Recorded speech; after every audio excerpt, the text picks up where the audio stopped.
Hello, welcome back to GameSpot's coverage of E3 2013.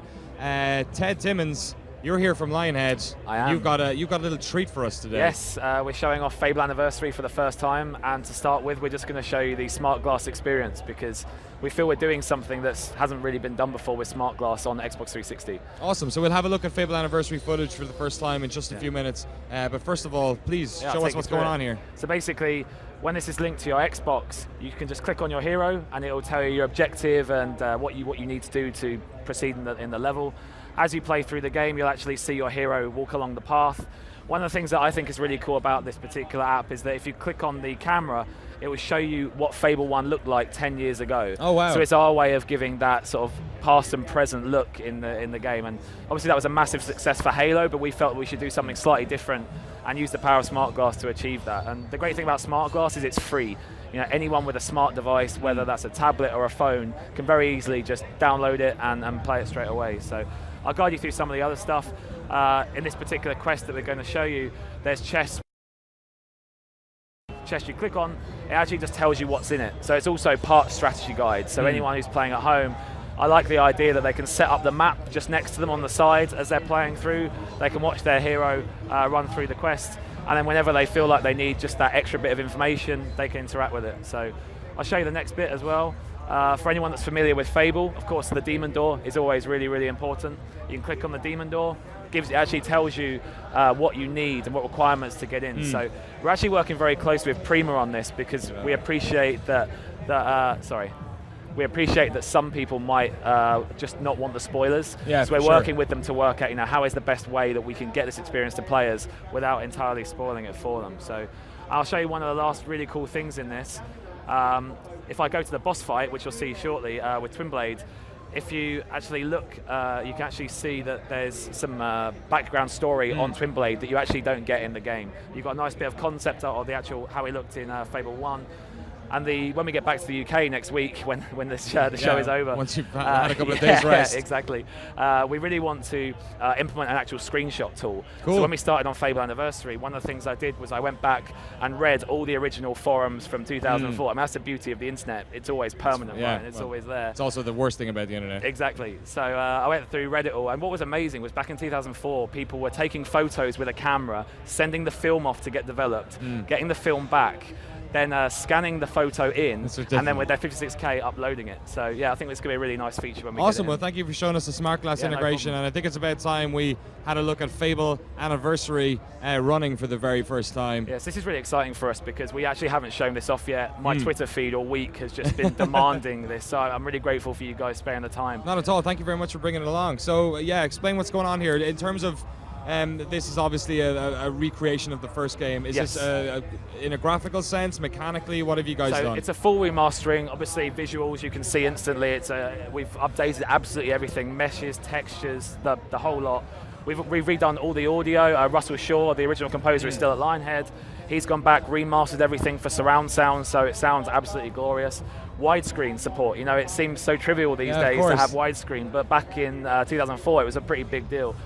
What you can see my colleague here, he's actually opening the chest. He's going to grab a piece of clothing, and now this particular quest was where you first met Teresa. So we felt this was a really appropriate quest to bring to the show because it's a fan favorite. Yeah, Teresa's obviously a major character. The before and after. And to talk about some of the other things, obviously you can still fart, you can still kick chickens, but now it's in full high definition glory. Just to remind people as well, this is running on a debug unit. This is very early. Exactly. So the frame rate still can be a little bit choppy at times, so we got plenty of time to look at all that stuff. Really, we just wanted to bring it here and show the Fable fans that one of their favorite games, for some people ever, as we found out this week, is being completely remastered for 360. So what were the biggest requests then from fans in having Fable back? Was it simply so they could just mine achievements on their new console so they could see it in HD? I think a lot of people just sometimes want an excuse to replay one of their favorite games. Sure. I've been really enjoying working on the achievements. We'll be revealing more about those over the next few weeks, but I think one of the things we've done with it that's really exciting is that Fable has always been about good and evil, choice and consequence, and we've tried to actually put that into the achievements. So it sounds a bit weird for now, but I'm trying to tease it a little out there. Good and evil, perhaps. I'll also mention that the save game system is completely new. Okay. So the save game system was ropey, let's say at best. So any Fable fans will just be able to know that now they can save the game whenever they like. Again, doesn't sound like a big deal now, but in 2004, it wasn't a very good experience. So in terms of making a game like this, redoing it again, there's obviously maybe a desire to add content to it, to maybe take some of the lessons from sequels into it. So was there anything perhaps from the more recent Fable games that you guys have decided, you know what, maybe that could have been... So we've got a really good team working on this. I was actually a tester on the original title. Some of the guys that I'm working with have worked on like Fable 2, Fable 3, Fable Journey. So I'm looking at it very much from the perspective of the fanboy. I'm the guy that wants to throw in more content and change everything and that kind of thing. But the guys are keeping me grounded. It's like we're walking rather than running, which is very sensible. So you guys trying to stick as close as possible? Yeah, to the things that we are looking at is providing the Fable 2 control scheme as an option. Okay. So we realise that there are people out there that are going to want to play it pure in its old 2004 format. But I'd really like to include the Fable 2 control scheme because I feel we really advanced and we really improved it. And then also we're just looking at everything really. The load times are going to be massively reduced. I mean, when the programmers asked me what the design was for the load screen, my reply was, what load screen? That's how we're looking at these kind of things. I've seen Mr. Molyneux walking around the various booths. Has he had a look at this yet? Has he wandered he popped over? to Obviously, friend of the studio. Obviously, he's no longer with us. But yeah, he popped over, had a play, gave the thumbs up, and then went back on his way. So. Only seal of approval as well. Yeah. Awesome. So in terms of, say, you guys did a lot of multiplayer or maybe kind of social elements in the later Fable games that were kind of interesting in terms of information popping up in other people's games, being able to join other people's games. Is there any of that being introduced into Fable Anniversary? So we didn't want to be detrimental to the core experience. Like I said, I'm floating away with ideas, but we are trying to stay grounded. We appreciate that people are going to want to play it in its original format. But things like leaderboards provide a really nice additional experience. We're putting in loads of leaderboards. Who can kick chickens the furthest in the world? Who can fart the most? That's an important thing, and so that's where we're investing a lot of our time, is to get that worldwide competition via leaderboards. Was there anything you guys had to do in terms of voice acting then, to maybe recut stuff? Or? We actually wanted to keep it the same. Again, it's that nostalgic memory that people have. I will say that they've all been remastered, so that the compression is a lot less than it used to be. But the feedback from the fans has been, don't change the voice acting. We want it to be as it was in 2004. Must be a hard line to tie, because obviously people are a little less forgiving about creating this stuff. The voice acting, obviously, they can remember that person and they want to keep that character. But then when it comes to the graphics, they're like, do whatever you want, just make it look great. Right. Just as long as it looks pretty. So our director, who's actually with us here at the moment, he's very much keen to just make the game look as beautiful as possible, and why not? I mean, we're actually running the game through Unreal, so it's allowed us to have a whole new lighting system. We can have materials for the first time.